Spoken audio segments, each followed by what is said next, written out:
Hello and welcome to this event unit analysis. Before we start, I want to ask you to like and subscribe, that would help the channel a lot. With that out of the way, let's start with today's video. In this video we are going to take a look at the 3 new students we got in the part 2 of the summer event. We are going to look at their skills, compare them to units that fill similar roles, talk about what game modes they are better at, and to close the video I will give you reasons to pull or not for the new students. Of course this is all based on my experience, so if you don't agree leave a comment and let's talk about it. I'd love to get more input from the community. Before we jump into the units analysis, I just want to say that I'm not going to compare Summer Izumi to any other unit because she is a free unit, so there's no real investment when it comes to getting her or getting her to 3 stars. Let's begin with Izumi then, since she will have the shorter section of the 3. Izumi. Role, Striker. Damage type, Explosive. Position, Back. Weapon, Minigun. Skills at level 1. EX, cost 4. Throws a coconut to an enemy, dealing damage for 332% of her attack power. The coconut will bounce to nearby enemies up to 5 times, losing 10% damage per bounce. Enemies hit by the coconut are stunned for 2.4 seconds. Normal, every 35 seconds increase on attack power by 20.2% for 30 seconds. Passive, increase attack speed by 14%. Sub, when attacking there's a 10% chance of stunning the enemy for 1.23 seconds. Cooldown 20 seconds. Izumi is a free unit that you can get by using her supply boxes in the event tab gacha. Her skills at first glance seem actually pretty good. Her EX has the ability to stun multiple enemies while doing a decent amount of damage. To that add that her normal skill will increase her attack power even if it's in a bit of a slow. Activation time is still a good amount and the duration is actually good. Her passive increase on attack speed is great because her sub-skill relies on her attack to trigger the stun. The only problems with Izumi are her timers. 35 seconds is very long, so in normal PvE it might activate a bit too late to be useful. Not even going to talk about PvP for her because it's just not viable. Shun stays the explosive queen. The fact that the chance for stun is 10% makes it not reliable. However, I think her EX skill can compensate for most of this flaws.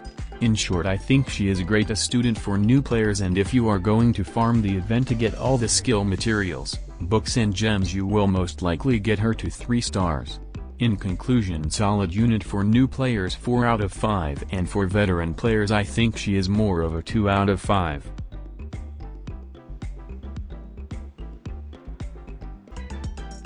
Now let's talk about Swimsuit Iori. We are going to look at her alone first, then we are going to compare her to Aru since they fill a similar role. But before we do all of that, let me tell you now that she can't compete with Shun in PvP. With that out of the way, let's talk about her skills. Iori. Role, Striker. Damage type, Explosive. Position, Back. Weapon, Sniper. Skills from level 1 to 3. EX skill, cost 4. Hit enemies in a circular range for 463%, 532%, 671% of attack power. Normal skill, every 25 seconds hits enemies for 186%, 195%, 204% attack power and leaves a DOT effect for 51% of the attack power for 20 seconds. Passive skill, increase attack power by 14%, 14.7%, 15.4%. Sub-skill, when attacking there's a 25% chance to inflict DOT for 34.1%, 35.8%, 37.5% of attack power on an enemy for 20 seconds, 10 seconds cooldown. So looking at her skills, she looks great for raid content. DOT effects are always good. Her EX costs 4, which is in the middle, not cheap but not expensive, and the passive on increase attack power helps to get the most out of the DOT. Now let's compare her to Aru. Skills from level 1 to 3. EX, cost 4. Deals, 274%, damage to a single enemy and 292%, 315%, 397% to enemies within a round-shaped area. Total, 566%, 589%, 671%. Normal, every 25 seconds, she deals 152%, 160%, 168% damage against one enemy and 50% chance to deal an additional 251% damage to enemies within a round-shaped area. Passive, increase her crit damage by 14%, 14.7%, 15.4%. Sub, increase crit rate by 20.1%, 21.1%, 22.1%, while using X skill. They look fairly similar in terms of activation times and multipliers, but let's see their pros and cons. Pros for Iori. Bigger AoE. Bigger multipliers. Has AoE outside her EX. Has crit rate and crit damage boosting skills. Cons for Iori. Her EX is sticky, which means that in regular PvE it may stick to an enemy who is far from other enemies, getting zero benefits from the AoE. Her EX works in two phases, sticking and detonating, which makes her damage a little bit slower. Pros for Iori. Targeted EX skills is more flexible even with a smaller AoE. Her auto attacks leave DOT on the enemies she hits every 25 seconds, which is strong for raid battles like the one we have going on right now. The fact that her sub-skills has a chance to add another DOT to the enemy gives her the potential to add up to a lot of damage over time. Cons for Iori. Chance-based. Her normal skilled DOT is pretty weak, only get a bit stronger after level 4, and the fact that her sub-skill is chance-based makes it not reliable. While her EX multiplier grows a lot, it never goes over Iori's total multiplier at any level. So who is better? Well, as always it depends on few things. First is the use you intend to give to your student. For a raid I would say Iori is better due to get DOT and instant damage EX. I tested using both of them in practice mode versus hardcore raid boss, and Iori outperformed Iori by around 2k damage, which is insignificant and within margin of error, and by that I mean that it can go one way or the other depending on skill triggers. For PvP none of them, because Shun exists and she is explosive queen in PvP. Seems to me that she will be never challenged for her spot. For regular PvE I would say Iori most of the time, since the enemies tends to clump enough for her to be more effective due to her bigger AoE.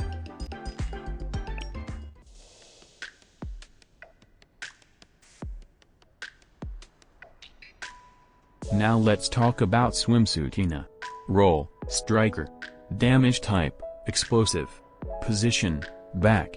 Weapon, Minigun. Skills from level 1 to 3 EX. Cost 3. 4 up 5 enemies deals damage equal to 232%, 267%, 336% of her attack power. Normal, every 20 seconds deals 141%, 148%, 155% of her attack power as damage to one enemy, stunning them for 1.6 seconds. Passive, increases critical rate 14%, 14.7%, 15.4%. Sub, increase attack power by 8.7%, 9.1%, 9.5%, when using EX effect stacks up to 5 times. I imagine is 1 stack per enemy affected, total 43.5%, 45.5%, 47.5%. PvP potential? I honestly can see some. Her EX is pretty cheap with decent multipliers and a great AoE. Will she be better than Shun?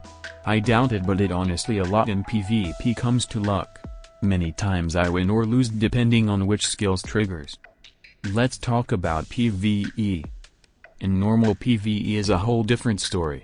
In my opinion she is one of the best, if not the best explosive backline we have right now for normal PvE. With her quick EX and great AoE she can clean maps really quick.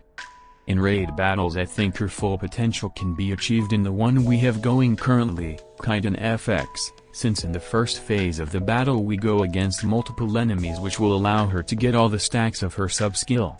Also, her normal skill, besides being on a 20 seconds cooldown, it grants her a stun which can help us prevent some of the damage from the boss. Now let's compare her to her regular version. Skills from level 1 to 3. EX cost 7.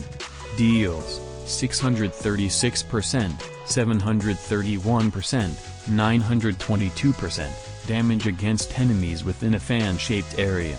Normal. Increase her reload speed and attack by 21%, 22.1%, 23, 1%, for 16 seconds when she is out of bullets. Passive. Increase her attack speed by 14%, 14.7%, 15.4%. Sub. When attacking, she deals 2.7%, 2.8%, 3% damage against enemies that are out of cover. We can see that her regular version has bigger multipliers, but that does not tell us the full story. Let's talk about their pros and cons. Pros and cons for Hina. Pros. We can see that Hina EX has 3 times the multipliers of her event counterpart. Her normal skill helps Hina to do a lot of consistent damage thanks to the increased reload speed, and the increase on attack is a nice bonus. The fact that she has increased damage against enemies out of cover in her sub makes her also pretty good in most situations excluding PvP. Her AoE cone, while still massive, is more tight, which makes it easier to land lots of damage with it. It does not have a limit of targets that it can hit. Cons. Her EX comes with a cost of 7, which is extremely expensive. 0 PvP potential, making her less versatile.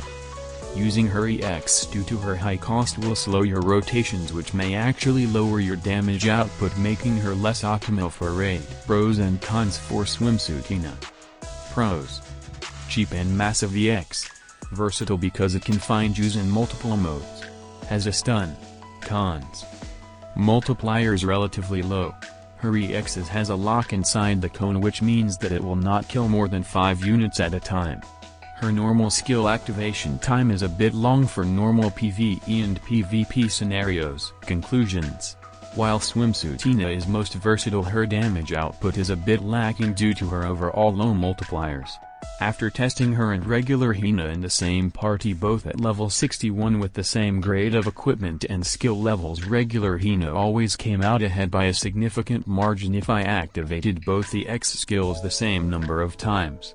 However, Swimsuit Hina is better in situations in which there are multiple enemies and they are very spread. One case could be PvP. To be fair, if I activated Swimsuit Hina as often as I could instead of alternating, she would most likely come out ahead. However, to make a good comparison, I think it was necessary to do as I did. I find Swimsuit Hina a bit underwhelming, to be 100% honest, and my point is proven by the fact that currently all the top players run Swimsuit Iori and none in the top 50 is running Swimsuit Hina.